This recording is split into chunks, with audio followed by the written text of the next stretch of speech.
안녕하세요. 한국보건산업진흥원 2021년도 산학연병 공동연구회 운영지원사업 저희 무세포 동종진피를 이용한 보형물 유방대건술 연구회 착수 보고를 시작하도록 하겠습니다. 오늘 발표는 이제 보시는 화면에서와 같이 이제 컨텐츠로 구성이 되어져 있습니다. 저희 연구회를 기획하게 된 배경에 대해서 먼저 말씀드리겠습니다.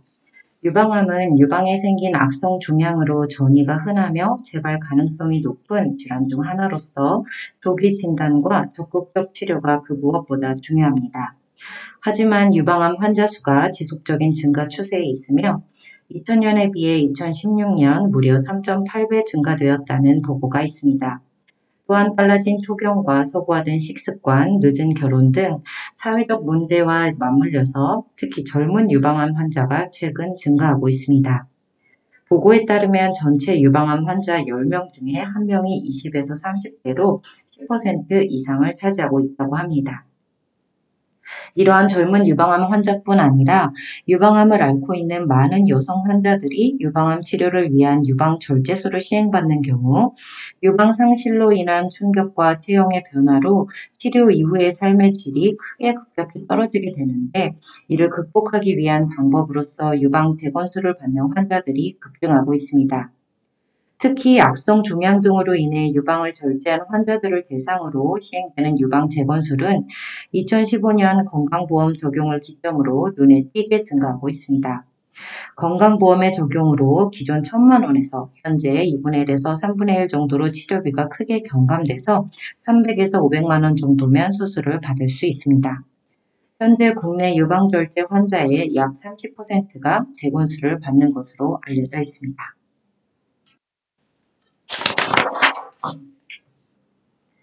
유방재건은 자가 조직을 이용한 방법과 보형물을 이용하는 방법으로 나뉘어지는데 수술의 용이성, 빠른 회복의 장점으로 인해 국내에서도 보형물 유방재건이 70% 이상을 차지하는 등 빈도수가 더 높습니다. 보형물을 이용한 재건의 방법 역시 그 수술법이 다양한데 대표적으로 대흉근을 기준으로 보형물의 삽입 위치에 따라 흉근 하 재건 방법과 흉근 위 재건 방법, 서브펙토럴과 프리펙토럴 재건 방법으로 나누어 볼 수가 있습니다.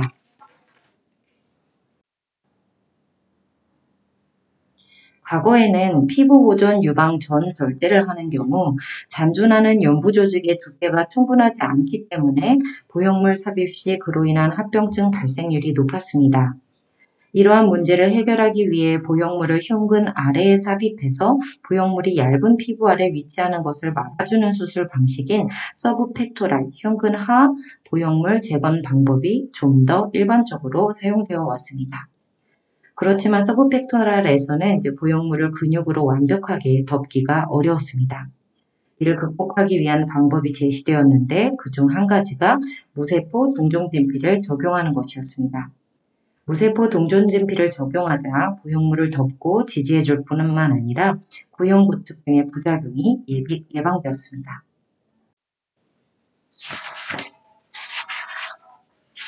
최근에는 피부 보존 절제술의 술기가 발전되면서 보존되는 연부 조직의 양이 증가하는 등 유방 피부 피판의 질이 개선되고 또한 ADM, 무세포 동종진피 역시 널리 사용되면서 프리펙토럴, 흉근 위 유방 재건 술식이 점차 증가하고 있습니다. 프리펙토럴 술식은 보형물을 유방 조직이 제거된 바로 그 자리에 대흉근의 추가적인 박리 없이 보형물을 삽입하는 방법으로 근육을 박리하지 않기 때문에 통증이 적고 회복이 빠르며 수술 후 보형물 변이에 대한 우려가 적다는 장점이 있습니다. 또한 ADM 적용으로 인해서 피부 피판과 보형물이 직접 접촉하지 않도록 하며 구형 구축, 장액종, 시로마와 같은 그런 부작용 발생이 예방될 뿐만 아니라 재건된 유방에 대한 만족도도 높은 것으로 알려져 있습니다. 그러나 상대적으로 오랫동안 실시되어 온 서브펙토럴 술식과는 다르게 프리펙토럴 술식에서는 이 ADM을 어떻게 적용하는 것이 좋은지 사용자 간 의견이 다양한 상황입니다. 프리펙토럴 술식에서 ADM이 임상 결과에 미치는 영향을 배제할 수 없습니다.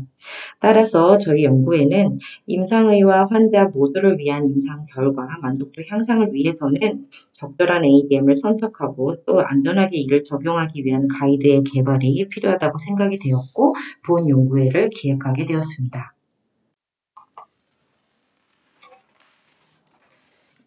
이에 ADM 제조사 CG바이오 한 곳과 그다음에 4개 의료기관으로 구성된 저희 연구회는 2020년 발족되었습니다. 보건산업진흥원의 도움을 받아 2020년도 연구회 활동을 통해서 ADM 제품에 대한 제품 개선안 2건을 도출해서 실제로 제품 개선으로 연결되었으며 고용물 유방 재건술에서 이 ADM 제품을 적용하는 가이드 그리고 임상시험 프로토콜 또한 개요가 도출이 되는 등 무세포 동종진피 ADM을 효과적으로 적용하는 방법에 대한 심층적 고찰이 이루어졌습니다. 당해년도 연구에는 작년도와 동일한 구성에다가 가톨릭대학교 부천성모병원 1개 의료기관이 추가되어 아주대병원, 신촌세브란스, 그다음에 서울아산병원, 그리고 이대 목동병원 5개 의료기관 총 6인의 성형외과 전문의와 ADM 제조사인 CG바이오로 구성이 되었습니다. ADM의 제조자로서 작년에 이어 연구의 구성원으로 포함된 CG바이오는 올해 2월 세계적으로 권위 있는 인체조직 표준기구인 미국 조직은행연합회 AATB로부터 인체조직 가공업 품질관리 시스템 인증을 획득해서 전 세계 120여 개밖에 되지 않는 공인조직은행 중 하나로 인정을 받기도 하였습니다. 내년도 연구에는 전년도 활동의 연장선에서 무세포 동종진피 제품을 보형물 유방 재건술에 적용을 했을 때 유효성, 안전성을 평가하기 위한 임상 연구를 실질적으로 준비하는 기구로서 활용하고자 합니다.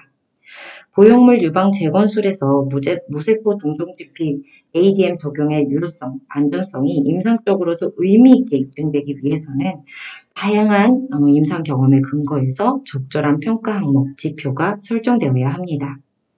당해년도에는 무세포 동종진피 제품의 유효성 및 안전성을 평가하기 위해 임상적으로 반드시 고려해야 하는 항목, 평가 시점, 기준 및 방법 등에 대해 다기관 의료진들의 의견을 상호 공유하고 수렴하고자 합니다.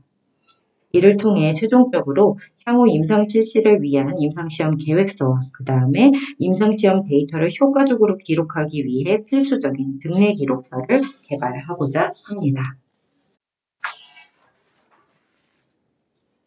성과 목표를 달성하기 위해 현재는 총 4회의 모임이 계획되어 있으나 코로나 정부 지침에 따라 모임 횟수는 조정될 수 있을 것 같습니다. 상황에 따라 대면 미팅이 어렵다면 줌 미팅 형태로 온라인으로도 진행될 수 있을 것 같습니다. 정기 모임 1회차에서는 당해년도 연구회 개시 미팅으로서 목적과 취지를 다시 한번 공유하고 향후 진행될 모임에서의 아젠다를 정리할 예정입니다. 2, 3차 정기 모임에서는 임상시험 계획서 및 등내 기록서 개발을 위해 문헌 및 임상적 경험을 충분히 공유할 예정이며 수술 결과 향상을 위하여 ADM뿐만 아니라 함께 사용할 수 있는 보조적 방법이라든지 여러 의료기기에 대한 논의도 함께 이루어질 예정입니다. 4회차에서는 도출된 임상시험 계획서와 등내 기록서 초안을 함께 검토하면서 이 검토 의견을 수렴하여 최종 결과물을 도출할 계획입니다. 모든 정기 모임 시 논의된 내용들은 회의록 형태로 기록 관리될 것입니다.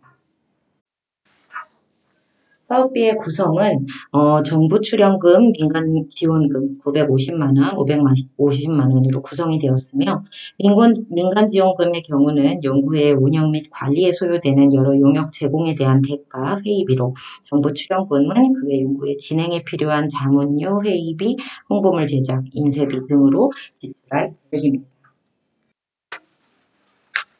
당해년도 연구에는 문헌 및 다양한 임상의들의 경험들을 토대로 해서 적절한 평가 지표가 설정된 임상시험 계획서와 임상 연구로부터 환자 데이터를 정확하고 효율적으로 수집할 수 있는 등내 기록서를 개발해서 향후 임상 연구를 위한 사전 준비 기구로서 활용할 예정입니다. 이를 토대로 다기간 임상 연구가 진행된다면 확보된 임상적 근거를 통해 국산 ADM 제품의 글로벌 경쟁력을 제고하게 될 것이며 의료진과 환자 입장에서는 임상적 근거가 있는 안전한 ADM 제품을 적용함으로써 안심하고 만족할 수 있는 수술 결과를 기대할 수 있을 것입니다. 이상으로 착수 보고를 마치겠습니다. 경청해 주셔서 감사드립니다.